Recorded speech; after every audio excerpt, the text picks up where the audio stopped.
How are we going? It is the 20p arcade challenge once again, and this time we're playing Super Burger Time, the sequel to Burger Time. Would you believe that? I selected for the wheel Peter Pepper's Ice Cream Factory, which is another sequel to Burger Time, but instead we've got this one, which is a really good time, really good, exciting, good sequel. It's a sequel in all the right ways. You know, it enables you to do extra stuff you can do. There's loads of power-ups. The stages are a bit more interesting. It's a proper sequel, this. It takes the excellent gameplay of the original and kind of builds on it, which is what you need from these kind of things.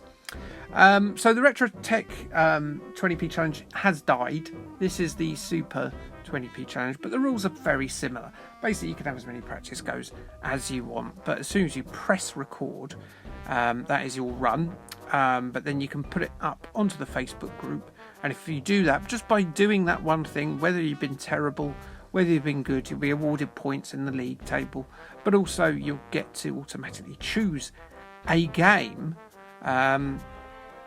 for the following week, which is great. Well, you get to choose it to be on the wheel, and then if it comes up from the wheel, then that game is the one that we will be playing. All good in the hood. So in terms of formats this was converted to, it didn't actually come out on anything at the time. It came out on the Zebu, which is like, I think, a South American console that no one had. If someone can remind me what the Zebu was, I've heard of it before, but I can't remember what it's about. And then, but that was like 2010, so a good like 20 years after this had come out originally. And it also appeared eventually on the Nintendo Switch in 2018, and then on the PlayStation 4 and PC on their online stores of various descriptions in 2021. So yeah, all good. First up, let's talk about what this chef is doing. He is, and I say this every time I play Super Burger Time or any of the other games, the least hygienic chef in existence, using his feet to smash down burgers, which you can obviously catch these other ingredients, these sentient GMO ingredients that are racing around the levels. I don't want pee in my burger, thanks. Not that kind of pee or that kind of pee.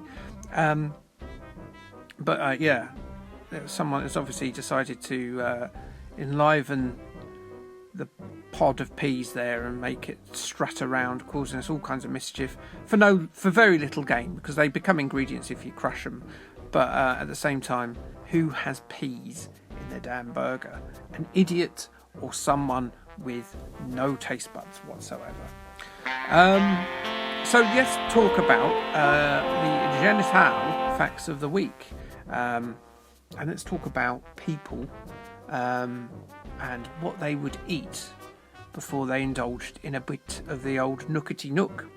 And this is information gathered from a Swedish health tracking app, which is used in Germany, France, Sweden, Italy, the US, and the UK. And it's tracked 2,563 different foodstuffs. And these are the most popular. So the most popular that's used before people make the beast with two backs, before they have nookie. It's probably the only person in the last 30 years to use the word nookie. Is chocolate is the most popular, followed by tomatoes, then bread, then apples, then potatoes, then coffee, then banana. Whoop, how's your father? Which end does it go in? Wine, then cheese, then strawberries. And after sex, incredibly, people are a bit sweaty. So what do? They get a nice glass of H2O down them over any other drink. So yes, that makes most sense. In that you'd be a bit dried up after you've emptied your doubloon. So yeah, those are your genital facts of the week for you.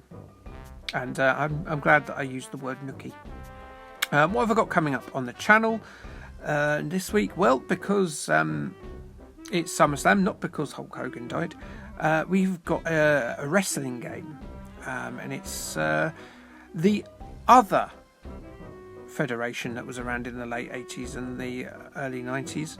Not WWF game, it's a WCW game, and it's the Super Nintendo game Super Brawl, which isn't very good, and Anthony dared me to play it, so I've gone, you know what, I'm going to play that nonsense, as I've got my egg twatting stick out at the moment, as you can see. My thoughts on Hulk Hogan, really liked him as a kid, same as everyone else really liked him as a kid. Bit questionable after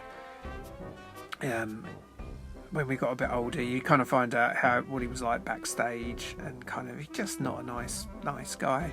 Obviously sad for his family, obviously sad for wrestling fans who, if he was their favourite wrestler. Mine was another dodgy fan. My favourite wrestler was the Ultimate Warrior, who was also dead, and also a person of questionable morals who pretended to be Christian. There's a lot of them about these days. Yeah, good. In fact, I'm umming and ahhing on whether to pick WrestleFest next week. We shall see. Right. So, good. Yeah.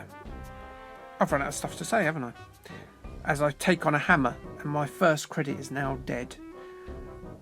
What should you do if you want to join in with this kind of activity? Well, you should go to our Facebook group, and you should have a look on there and see. You'll see there'll be a link down below. And, even if you think it's too late to take part in the challenge, it's a really good way of playing new games. See, I don't think I ever played this before it came up on either this challenge or the last challenge. Yeah, it's really cool. It's a really fun game. I've always liked BurgerTime.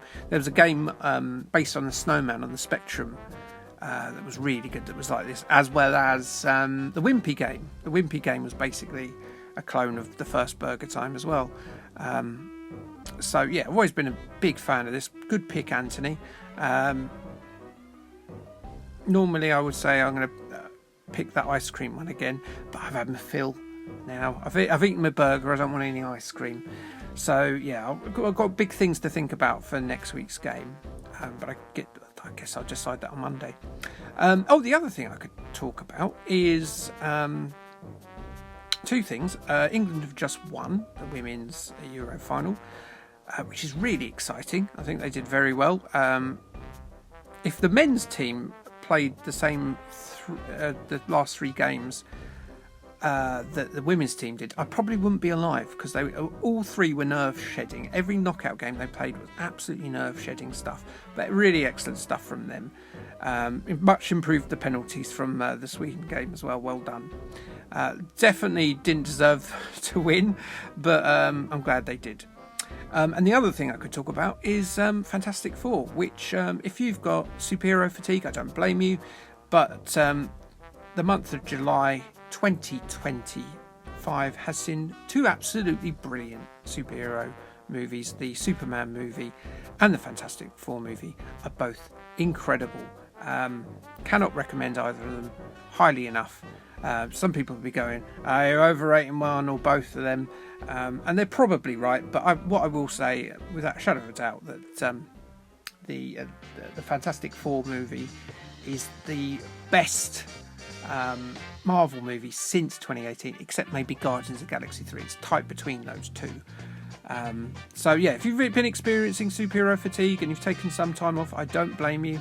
There's no reason to watch Captain America, the newest one. It's not very good, but yeah, definitely catch Fantastic Four. I didn't mind Thunderbolts. Thunderbolts was alright. It's quite original. It's fine. Also, look, he's using a lighter to cook a burger. And look, what's that pumpkin? That's a bit of a menace, isn't it? Anyway, yeah, good. So, have a look at some of the other people's videos, as I've just perished. And please join in yourself. And until next time, thank you for joining me. And like, subscribe, and thanks, bye.